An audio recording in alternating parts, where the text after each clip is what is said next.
याद करिए दोस्तों, इस सिविल अस्पताल में क्या हुआ था। यह अस्पताल इंसान को जिंदगी देता है और राक्षसों ने, मैं जब यहां मुख्यमंत्री था, इसी सिविल अस्पताल में बम धमाके किए थे और निर्दोष लोगों को मौत के घाट उतार दिया था। याद है कि नहीं है?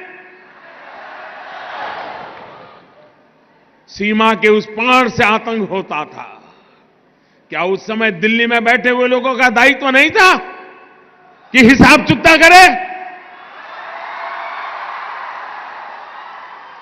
भाइयों बहनों, ऐसे ऐसे चीजें मेरे दिल में पड़ी हुई है। और मैंने उस दिन भी कहा था, पुलवामा के बाद मैंने पब्लिकली कहा था कि जो आग देशवासियों के दिल में है, वो आग मेरे दिल में भी है।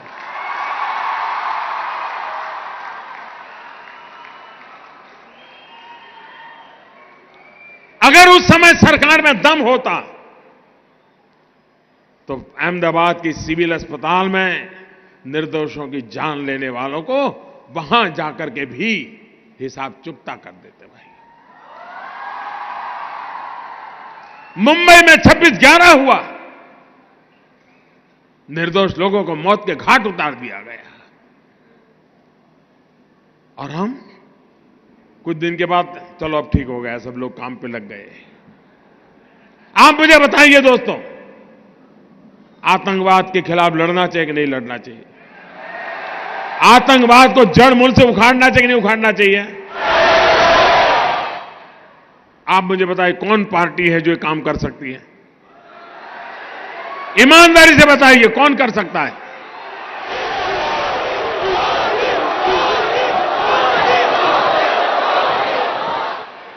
हम एक तरफ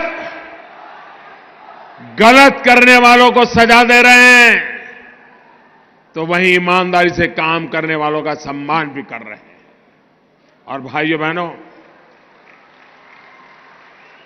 मैं आज अहमदाबाद की धरती पर आया हूं और सिविल अस्पताल में आया हूं, तो वो दृश्य मैं भूल नहीं सकता हूं। और इसलिए मैं आपको कहना चाहूंगा, 7वें पाताल में होंगे उनको भी मैं छोड़ने वाला नहीं हूं।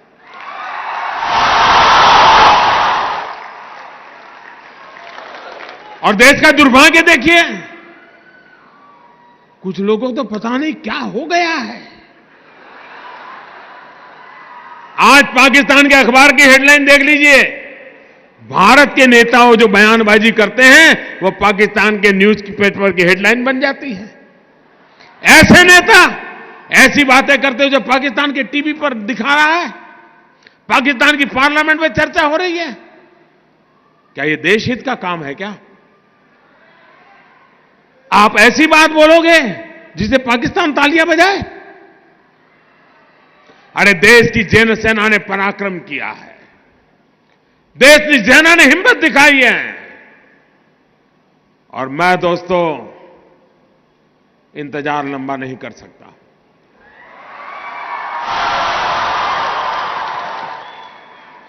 चुन चुन करके हिसाब लेना, ये मेरी फितरत है।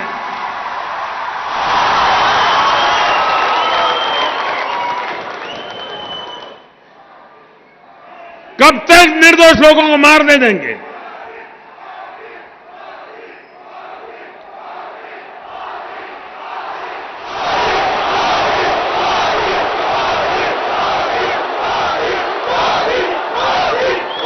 आप दोस्तों बताइए मुझे, आपको हमारे देश की सेना पर भरोसा है?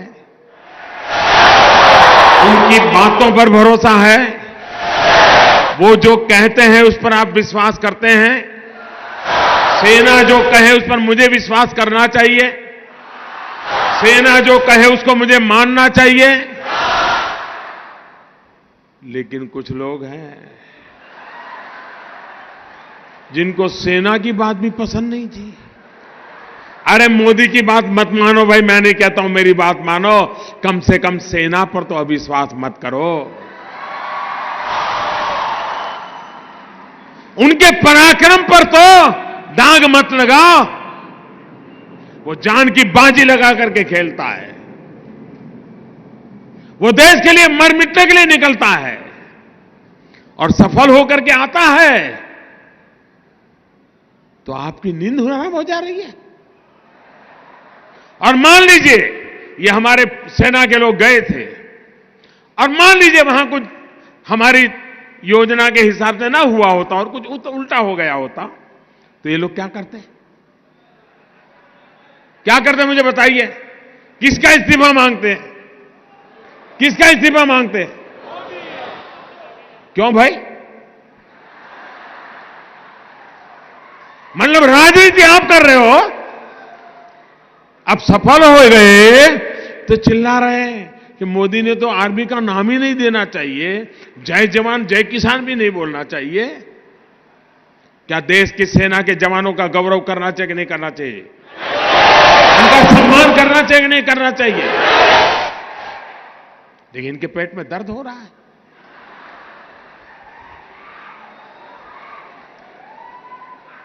अब ये कहते हैं ये तो चुनाव वाला खेल है।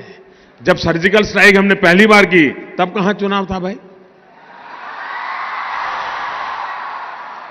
ये हमारा सिद्धांत है, हम घर में घुस के मारेंगे।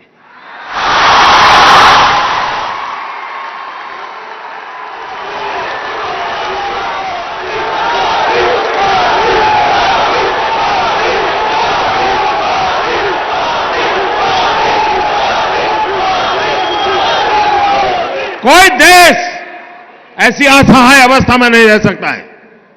40 साल से आतंकवाद हिंदुस्तान के सीनों में गोलियां दाग रहा है जी। भारत मां की सीने में गोलियां दागी जा रही है, बम धमाके किए जा रहे हैं, निर्दोषों को मारा जा रहा है। लेकिन वोट बैंक की राजनीति में डूबे हुए लोग कदम उठाने से डरते हैं। मुझे सत्ता की कुर्सी की परवाह नहीं है, मुझे चिंता मेरे देश की है। मुझे चिंता मेरे देश की है, मेरे देश के लोगों की सुरक्षा की है। और इसलिए मेहरबानी करके ऐसे मसलों पर राजनीति मत करो। अरे मोदी कहता है कि मैंने इतने घर बनाए, उस पर विवाद करो ना। मोदी झूठ बोल रहा है, सच बोल रहा है, सही कह रहा है, नहीं करो ना विवाद। नहीं कर रहे, सेना को लेकर के करते हैं विवाद। मैं कहता हूं मेट्रो रेल लाया, आपको कहना होगा कि चलो नहीं लाया, मोदी झूठ बोल रहा है। करो विवाद, कौन मना करता है भाई? मैं कहता हूं मेडी सिटी बनाया, आप बोलो मोदी झूठ बोल रहा है, मेडी सिटी नहीं बनाए। बोलो ना, कौन मना करता है तुम्हें? मोदी को गाली देने के लिए कोई कम जगह है क्या? पूरा मैदान खाली पड़ा है और मोदी को कोई इतराज नहीं है। सेना को क्यों गाली देते हो? देश के वीर जवानों को क्यों बदनाम करते हो? उनका मनोबल क्यों तोड़ते हो? और इसलिए भाइयों बहनों, मैंने प्रारंभ कहा था, मैं ऐसी धरती पर आया हूं जहां मैंने उस दिन लोगों को लाशें देखी है जी, घायल हुए डॉक्टरों को देखा है, खून से लथपथ नर्सों को देखा है।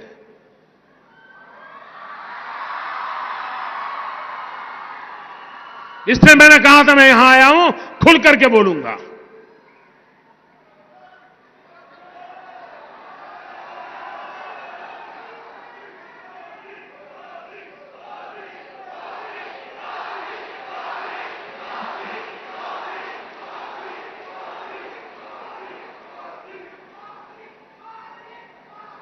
दोस्तों, जिस प्रकार से हम देश की सुरक्षा के लिए प्रतिबद्ध हैं और यह लड़ाई हमने छेड़ी है जी,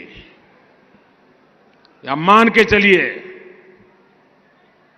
हम देश हित में जो भी आवश्यकता होगा उसको करना हमारी प्राथमिकता रहेगी। मैं देश को विश्वास दिलाना चाहता हूं।